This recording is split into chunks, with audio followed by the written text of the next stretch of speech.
Olá, seja bem-vindo ao canal Um Ex-Ignaro Lendo. Meu nome é Samuel Carvalho e hoje nós iremos falar sobre mais um capítulo do livro O Peso da Glória de C.S. Lewis.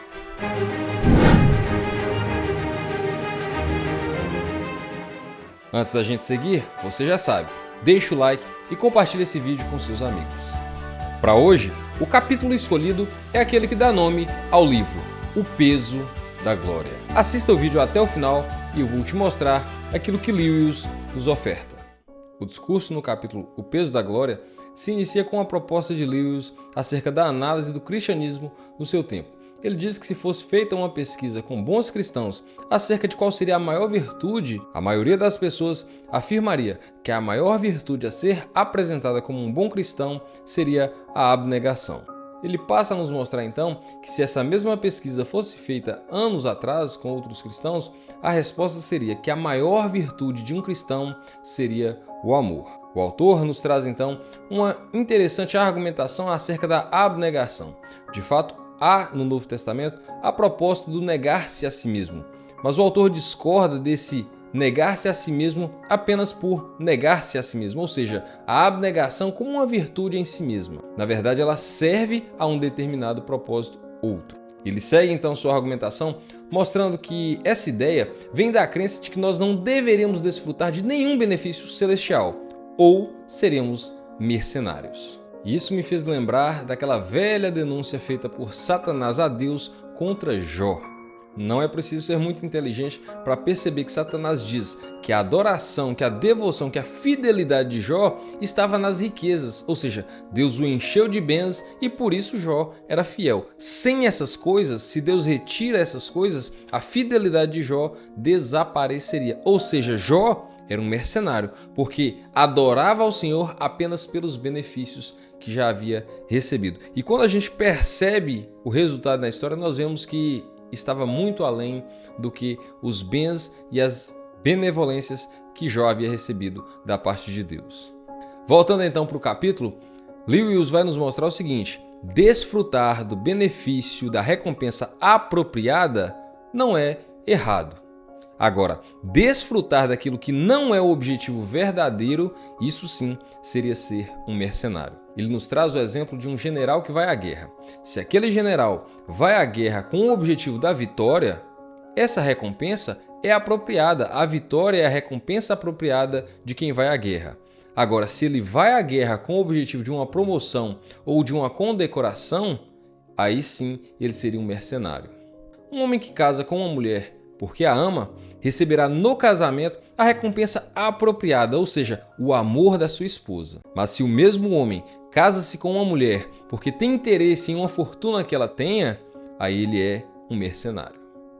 Ele passa então a nos mostrar que existe em nós um desejo por algo que nós não sabemos exatamente o que é.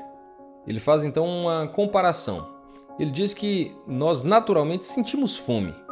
Mas se nunca tivéssemos visto nenhum tipo de pão, nenhum tipo de alimento, nós morreríamos certamente se não encontrássemos alimento. Mas morreríamos sabendo que nós somos de uma estrutura e moramos em um local onde de alguma forma existe algo que nos alimente. Da mesma forma, ele mostra que se existe em nós um desejo por algo que aqui nessa terra nós não conseguimos satisfazer, isso nos indica que talvez nós precisamos de algo que seja externo a essa existência.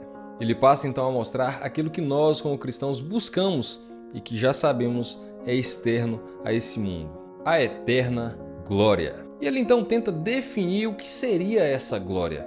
E em resumo, segundo o autor, a glória seria a boa fama diante de Deus. Servo bom e fiel. E antes que algum apressadinho dissesse que o interesse do cristão pelo céu é um interesse mercenário, ele vai dizer que lá no céu nós seremos como crianças que estão felizes por sinceramente agradar o Pai. Talvez alguém que é novo na fé ou não acredite da mesma forma que nós, possa dizer, mas essa glória não é muito pouco? Ser chamado de servo bom, servo fiel, isso não é muito pouco? Contra essa forma de pensar ou argumentação, o autor vai dizer o seguinte: o Novo Testamento declara claramente que para algumas pessoas o Senhor dirá assim, não vos conheço, afastem-se de mim.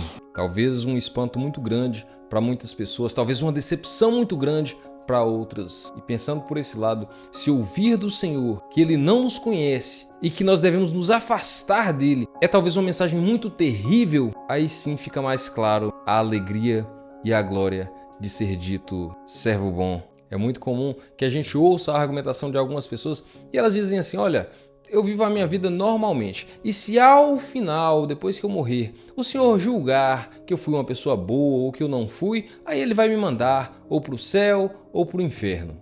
Uma aposta extremamente arriscada. Lewis então vai dizer que ser convidado, enfim, a entrar será glória e honra para além dos nossos méritos. E ele diz o seguinte: a promessa da glória é a promessa quase que incrível e somente possível pela obra de Cristo, de que alguns de nós, que qualquer um de nós que realmente escolher, realmente sobreviverá a este exame e encontrará aprovação, isto é, agradará a Deus. Página 44. Embora essa citação seja belíssima, o autor faz uma advertência: você ainda não chegou lá. E antes de receber a sua coroa, carregue a sua cruz. Amanhã é segunda-feira, a vida continua. De um modo engraçado, o autor nos mostra que a gente lembra da glória que nós receberemos, mas nos esquecemos que outras pessoas também receberão. De modo que se hoje pudéssemos contemplar a glória que um colega chato e talvez não muito qualificado receberá do Senhor, nós teríamos que nos controlar muito para talvez não adorá-los, como aconteceu em alguns eventos da Bíblia, quando as pessoas tinham encontros com anjos. E ele segue dizendo que pessoas comuns que nós vemos passando aí pelas ruas poderão ser alvos da glória de Deus e que de algum modo nós podemos contribuir para isso. Ele encerra então o capítulo mostrando que a responsabilidade, que a possibilidade de ser honrado por Deus e ajudar outras pessoas a chegar a esse mesmo fim nos imprime. E é mais ou menos isso que o capítulo número 1, o peso da glória, nos traz. É isso que Lewis nos entrega. Talvez eu deixei alguma coisa passar e se você leu, se você gostou ou não, comente aí, deixe o seu ponto de vista e assim a gente cresce por meio da troca de ideias.